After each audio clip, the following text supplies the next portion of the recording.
Ayan, so good morning mga ka-warriors. Welcome po kayo muli sa aking YouTube channel. So ngayon mga ka-warriors, ang i-update ko sa inyo yung ating in-upload nung itong nakaraang huli. So bali yung Biyernes Santo ba yun? Biyernes Santo. So magwa 1 month na ngayon yung ating mga sisew mga ka-warriors, yung ating kinulambuan. Ayan, so ipakikita ko sa inyo mga ka-warriors. Ayan, pero bago yan, maraming salamat pa rin mga ka-warriors sa panonood nyo sa ating mga bagong video na ina-upload mga ka-warriors. Ayan. So maraming salamat pa rin sa suporta ninyo mga ka-warriors. Ayan. So bali ito mga ka-warriors. Ayan, dito natin kinulambuan. Ngayon, so medyo lumundo yung kulambo, inayos natin. Inayos natin yung kulambo, tinaasan natin yung pinakatali niya. Ayan.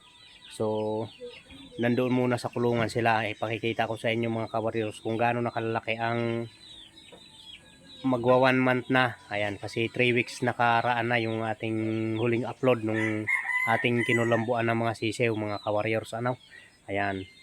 So tara mga ka-warriors, samahan nyo ako at ating bibidyohan kung ating mga sisew. Pakikita ko sa inyo kung gaano na nga ba sila kalalaki. So ito pala mga ka-warriors, bali hinaluan din natin sila nung mga mga huli na napisa.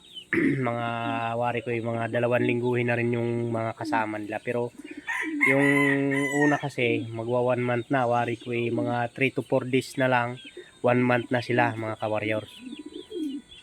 Bali ito sila mga ka-warriors, so marami na sila. Ayan yung pinakamalaki dyan, pinakamalaki yan yung magwa 1 month na. Ayun, yun. Yan si Pogi. Yan, 2 malalaki ang palong. Yan yung magkakapatid sila. Yan yung magwa 1 month na. Ngayon ibabalik na ulit natin sila doon sa lupa, doon sa kinulumbuan. Ayan mga ka-warriors, samantala dati yung mga pinapalaki ko mga ka-warriors dati, gantong edad may mga bulutong na sila. Ay ngayon ayan, kahit papaano ang kikinis ng mukha nila mga ka-warriors, so walang kagat ng lamok. Tama nga naman siguro na ang kagat ng lamok ay nakakapagpabulutong mga ka-warriors. Ayan, so makakabawi-bawi tayo dito mga ka-warriors ngayon kasi medyo marami yatang mga lalaki. Ayan, marami yata din mga ka-warriors. Ayan, marami ako nakikitang lalaki tulad doon mga ka-warriors sa una kong palahi na ayan sila halos puro babae.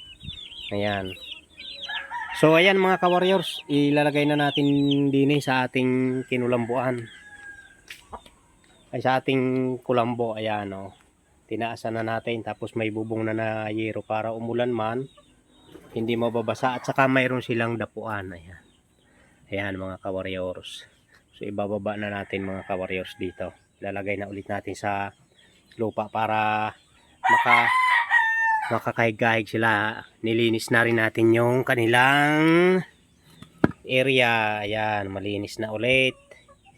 Ayan, okay, so stay tuned lang mga ka-warriors.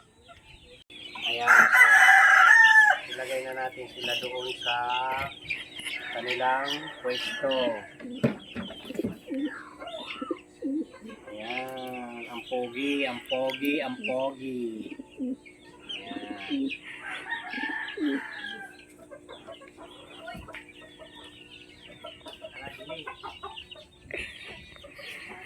Ayan, gagalak na ulit sila dyan. Wow, ganda. Lumawak ang kanila pwesto.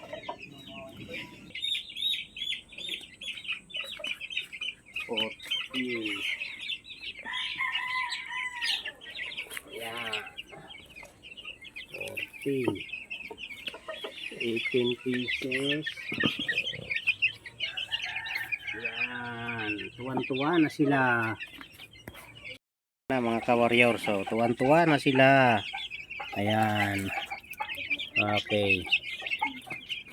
Ayan, nilagyan pati natin sila ng dapuan para masanay sila maglipad-lipad. Ayan, okay, bali 21 pieces sila. Ayan. So ayan, maraming salamat mga ka-warriors sa panonood nyo ng ating mga simpleng video na ginagawa mga ka-warriors. Ayan. Thank you and ingat po lahat mga ka-warriors.